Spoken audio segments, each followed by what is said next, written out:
ప్రార్థన చేసుకుందాం. స్తోత్రం ప్రభా, వాక్యంలో వెళ్తున్నాం, మాతో మాట్లాడమని యేస్తున్నాం, ప్రార్థిస్తున్నాం తండ్రి. ఆమెన్. రైట్, మంచిది. ఈరోజు మనము ఇర్మియా గ్రంథాన్ని ధ్యానం చేద్దాం.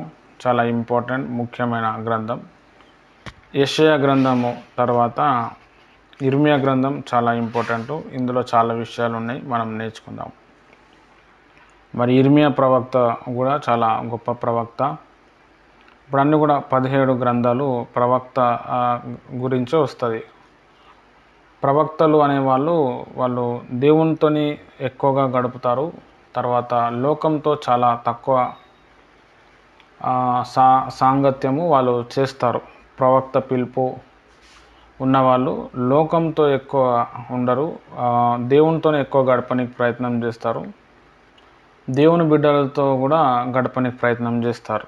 అందులోనే వాళ్ళకి సంతోషం, అందులోనే వాళ్ళకి సమాధానం. అయితే ఎవరికైతే ప్రవక్త పిలుపు ఉంటుందో వాళ్ళ కుటుంబంలో చాలా వ్యతిరేకంగా ఉంటారు. కుటుంబం వాళ్ళ మాట వినదు, లేకపోతే వాళ్ళన్న కుటుంబం మాట వినదు. దేవుడు వాళ్ళని ఆ విధంగా డిజైన్ చేసి వచ్చాడు. మరి దేవుడిచ్చిన బోధను అపోస్తులు, తర్వాత ప్రవక్తలు, వీళ్ళ మీదనే దేవుని ఒక సంఘము కట్టబడ్డది. వాళ్ళు చేసిన బోధనే మనము వెంబడించాలి.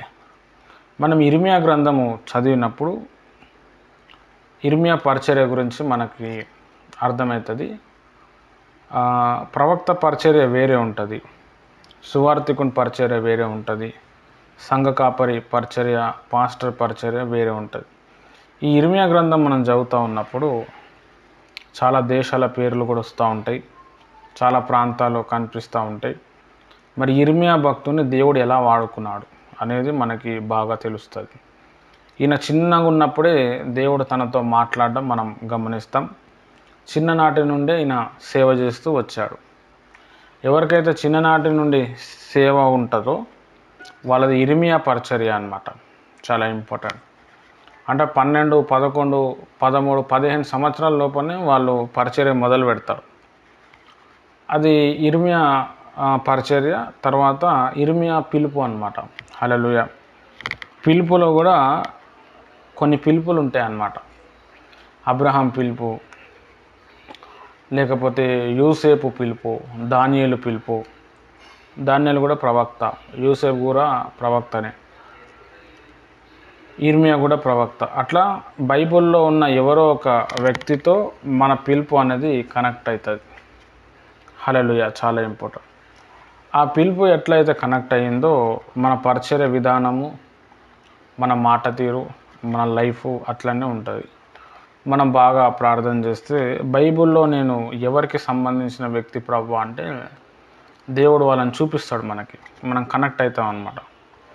ఇక్కడ ఈ ఇర్మియా గ్రంథం మనం చదువుతూ ఉన్నప్పుడు ఇర్మియా గారికి వచ్చిన శ్రమలు, ఇర్మియా గారికి వచ్చిన శోధనలు, దేవుడు తనని ఎలా విడిపించాడు, అసలు దేవుడు ఏమై ఉన్నాడు, దేవుని ఇజ్రాయెల్ ప్రజల్ని ఎలా నాశనం చేయబోతున్నాడు, అదంతా కూడా ఇర్మియా గ్రంథంలో రాయబడి ఉన్నది. ఈ ఇర్మియా గ్రంథం అయిపోయిన తర్వాతనే దానియేలు గ్రంథం వస్తుంది. అంటే ఇర్మియా ప్రవక్త, దానియేలు ప్రవక్త సమకాలికులు. అంటే అదే కాలంలో ఉన్న వ్యక్తులు. ఇర్మియా ప్రవక్త పెద్ద, దానియేలు ప్రవక్త చిన్న. ఈ ఇర్మియా గ్రంథంలోనే ఇర్మియా భక్తుడు చెప్తాడు, మరి మీరు 7 సంవత్సరాల్లో 1 సంవత్సరము పంట పొలాన్ని వదిలేయాలని చెప్తే మీరు వదలలేదు కాబట్టి దేవుడు బబులోను అని రాజుని తీసుకొచ్చి మిమ్మల్ని తీసుకొని చెరలో వేస్తాడు అని ఇర్మియా ప్రవక్త అప్పుడే చెప్పేస్తాడు. ఆయన బాగా ప్రార్థనలో ఉండి. మరి ఆ 70 వారాలు అయిన తర్వాత ఆ 70 వారాల్లో చివరిలో ఎవరైనా ప్రార్థన చేస్తే నేను మళ్ళీ మీ దేశానికి తీసుకొస్తా, ఇదే యెహోవా వాక్కు అని దేవుడు ఇర్మియా ద్వారా ప్రవచనం చెప్పిస్తాడు. అంటే ఇక్కడ మనం అర్థం చేసుకోవాల్సిన విషయం ఏంటంటే, ఒక సమస్య రాకముందే, ఒక కష్టం రాకముందే దేవుడు ఎవరినో ఒకరిని నిలబెట్టి మనతో మాట్లాడుతూ వస్తాడు. ఈ పాయింట్ని మనము నోట్ చేసుకోవాలి. అంటే దేవుడు చాలా విషయాలు మనతో మాట్లాడటం, అదేమో మనకు అర్థం కాకపోవటం, కొన్ని రోజుల తర్వాత అర్థమవుతుంది, అప్పటికి ఏం ఉండదు, అంతా అయిపోతుంది. మనం గ్రహించాలా దేవుడు ఏం చెప్తున్నాడు. ఈరోజు ఉన్నది ఈరోజు వచ్చింది, ఈరోజు ఏదైనా దర్శనం వచ్చిందా, ఏదైనా కళ వచ్చిందా, ఏమైంది, లైఫ్లో చాలా ఇంపార్టెంట్. ఎవరైనా దైవజనులు మన గురించి ఏదైనా చెప్పిరా లైఫ్లో చాలా ఇంపార్టెంట్. అది మళ్ళీ ఆ టైం మళ్ళీ నెక్స్ట్ వస్తుందో రాదో తెలియదు. దానికి ఏదో ఒక బేస్ అనేది ఉంటుంది. ఇర్మియా గ్రంథాన్ని మనం చదువుతూ ఉంటే మరి ప్రజలు చాలా భయంకరంగా చంపబడుతూ ఉంటారు. ఇర్మియా ప్రవక్త మంచి కన్నీటి ప్రవక్త అన్నమాట. యేసు ప్రభుని చూసి నువ్వు ఇర్మియావా అని అడిగారు. ఇర్మియా లాంటి వ్యక్తి నువ్వు అన్నాడు. ఇర్మియా ఈజ్ ఈక్వల్ టు కన్నీటి ప్రవక్త అనమాట. ఇర్మియా అంటేనే కన్నీరు. ఇర్మియా భక్తుడు 50 సంవత్సరాలు పరిచర్య చేశాడు, కానీ ఒక్క ఆత్మను కూడా సంపాదించలేదు. యోనా ప్రవక్త ఒకటే రోజు సేవ చేశాడు, 185,000 మందిని రక్షించాడు. అట్లా అని చెప్పి యోనా ప్రవక్త గొప్ప, ఇర్మియా ప్రవక్త తక్కువ అని కాదు. పరిచర్య ఎన్ని రోజులు చేసినావు అన్నది కాదు, ఎంత చేసినావు, ఎన్ని సంవత్సరాలు చేసినదో ఇంపార్టెంట్.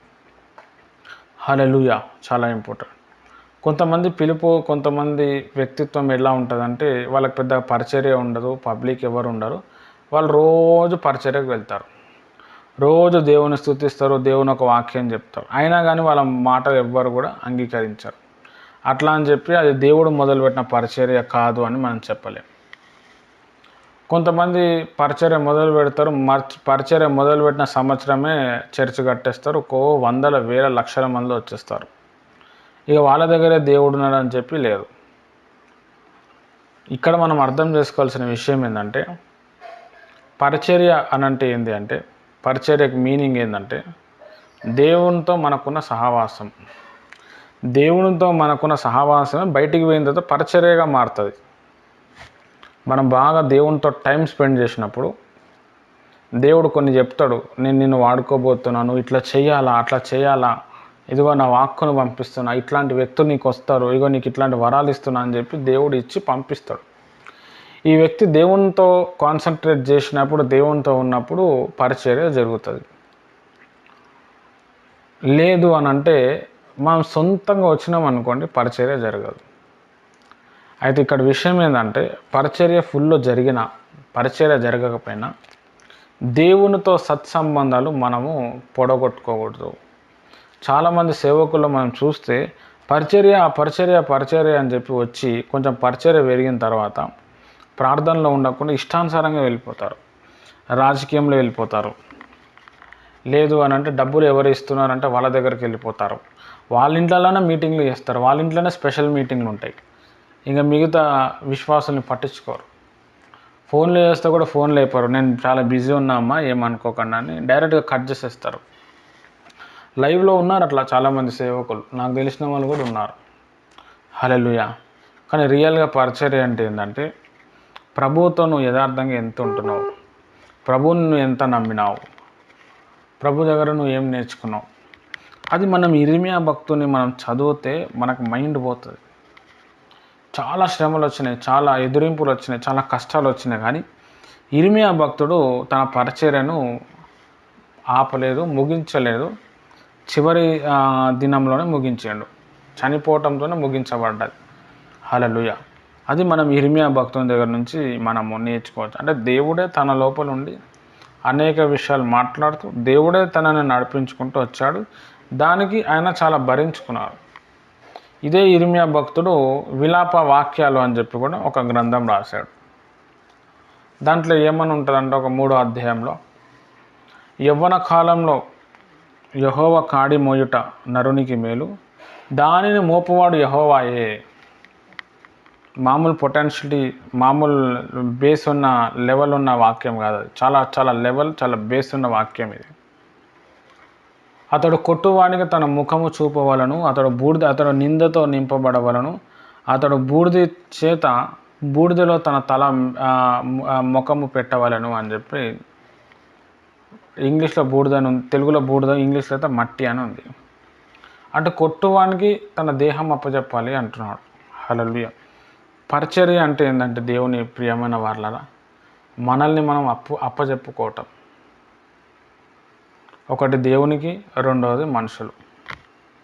రెండిటికి పరిచర్య చేయాల్సి వస్తుంది. ఇద్దరు అవసరం మనకి, దేవుడు అవసరమే, మనిషి కూడా అవసరమే. అయితే ఆ ఇద్దరికి పని చేయటానికి మనం అప్పచెప్పుకోవటమే రియల్ పరిచర్య అంటారు. పరిచర్య అంటే సువార్త చెప్పటమో, సంఘాలు కట్టటమో, కొంతమందికి బాప్తిజం ఇవ్వటం, ఇది ఒకటే కాదు. దేవుడు ఏదైతే పని అప్పచెప్పిండో దాన్ని సమతూలంగా ఒక బాధ్యత కలిగి, ఒక బంటు కలిగి, ఒక భట్టుడు ఏ విధంగా అయితే రాజు మాటకు లోబడి చేస్తాడో ఆ విధంగా చేయటమే పరిచర్య. ఇది మనకి ఇర్మియా గ్రంథంలో బాగా అర్థమవుతుంది. ఎందుకంటే ఇర్మియా గారికి వచ్చిన ప్రాబ్లంలు అంత ఇంత కావు. ఆయన ఓన్లీ తన కన్నీటి ప్రార్థనతో అవన్నీ కూడా ఎదుర్కొన్నారు. ఇర్మియా భక్తుడికి వచ్చిన శ్రమలు చాలా భయంకరం. కానీ ప్రతి శ్రమ, ప్రతి శోధన ఇర్మియా భక్తుడు తన కన్నీటి ప్రార్థన ద్వారా దాన్ని జయించాడు.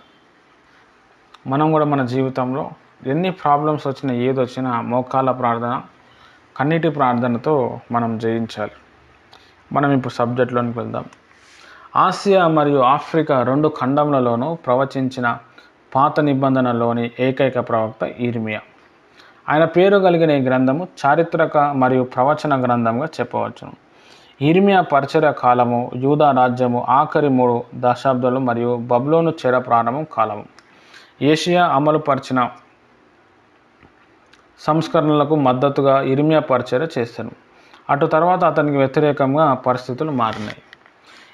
ఇర్మియా బహిరంగ పరిచర్య సుమారు క్రీస్తుపూర్వం 627లో ప్రారంభమైంది.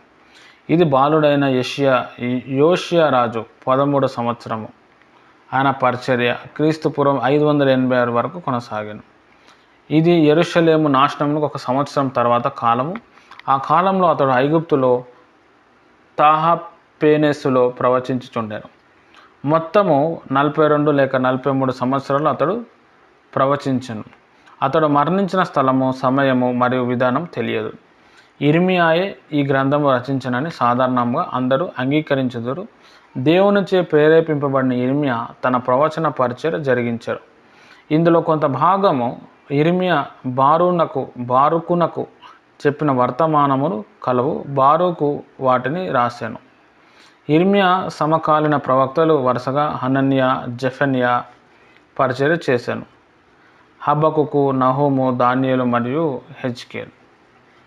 ఇది ఈ గ్రంథంలో ఉన్న ఇంపార్టెంట్ విషయము. ఇక్కడ ఇర్మియా గారి గురించి ఆలోచిస్తే ఆ చెరను పోయే ముందల ఆయన పరిచర్య చేసి దాదాపు ఒక 43-42 సంవత్సరాలు వీరు పరిచర్య చేశారు. వీరి సమకాలికులు ఎవరు అంటే హబకుకు, నహూము, దానియేలు, హెజ్కేలు, దాని తర్వాత జెఫన్యా, తర్వాత హనన్యా, వీళ్ళందరూ కూడా మరి ఈయనతో పాటు పరిచర్య చేసిన వారు. మరి ఈయన పరిచర్య ప్రారంభంలో ఒక బాలుడుగానే పరిచర్య మొదలైంది. తర్వాత దేవుడు నేను బాగా దీవించిన తర్వాత చాలా గొప్ప పరిచర్య చేశాడు. దేవుని ఒక వాక్కు గురించి చెప్పటమే, ప్రవచించి చెప్పటమే ఈయన పరిచర్యగా ఉండే. చాలా విషయాలు ఈయనకి దేవుడు చెప్తా వచ్చాడు. హల్లెలూయా.